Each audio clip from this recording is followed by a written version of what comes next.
And at a certain point, I realized, hey, wait a second, you know, if it's so easy to lose Jim Carrey, who the hell is Jim Carrey? So you're just passing We don't matter. It doesn't make any sense. I'm not looking backward. Why don't we just... It was more like you're supposed to say, you know, we're important. And you're supposed to say it's all going to be all right. And you're supposed to say that, you know, whatever you dream can come true. And you're supposed to say all those things. I do believe in manifestation, power of that kind of stuff. But I don't believe that any of it matters. You know, this mattering is to me a human construct born out of a need, the same need as you have to have, you know, deities and things like that. I mean, I believe in an energy of God, an energy of, you know, everything is divine. You know, there's just not, there's no thing that isn't divine. Everything is divine, and I'm that. And it doesn't matter to me what's happening. I'm finding that ultimately the freedom from it is something people are kind of hungry for in a way. Right. They're like, I don't want to be me either. Right. You know, and I go, well, great, because you never have been.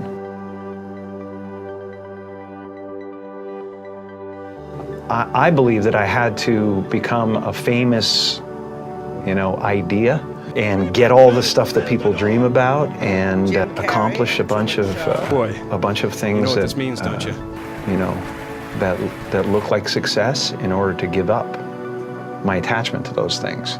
It's been a part of the evolution of ego is to spend your first half of your life acquiring and adding, thinking you can add to yourself, and it looks great. I mean, it looks great when you got a cool car and you got good, nice clothes, and you know, and you've done something that people admire, but it can never fulfill you. You can never be happy. You know what I mean? It's not where happiness comes from.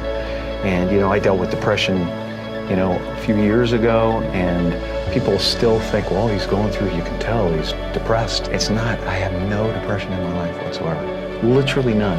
I have sadness and joy and elation and satisfaction and gratitude beyond belief, but all of it is weather.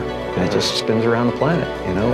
It doesn't sit on me long enough to kill me. The happy place is realizing that you're everything, you know, and that there's no real you involved in the first place. You know, it's a weird little semantic jump that you make where it sounds like, well, that's totally fucking threatening, man. I can't not be me. I've built this construct. And it's just ideas. Right. They're just ideas.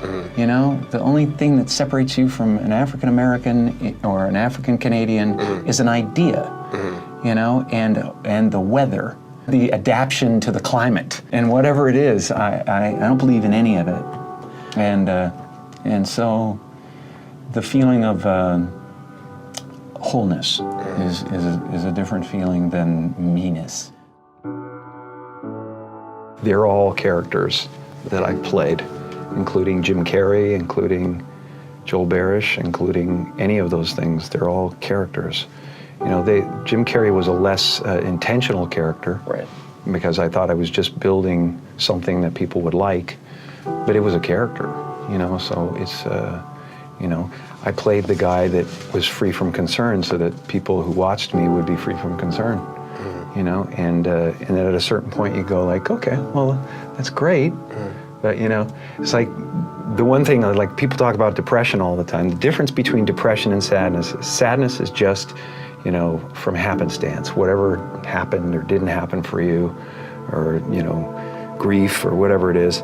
And depression is your body saying, fuck you, I don't want to be this character anymore.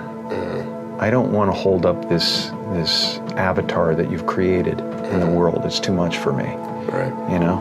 And you should think of the word of depressed as deep rest. Deep rest. Your body needs to be depressed. It needs deep rest from the character that you've been trying to play.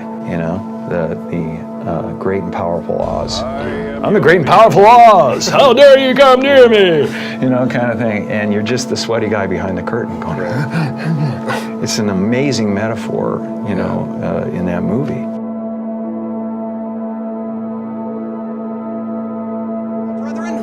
What up with the liar?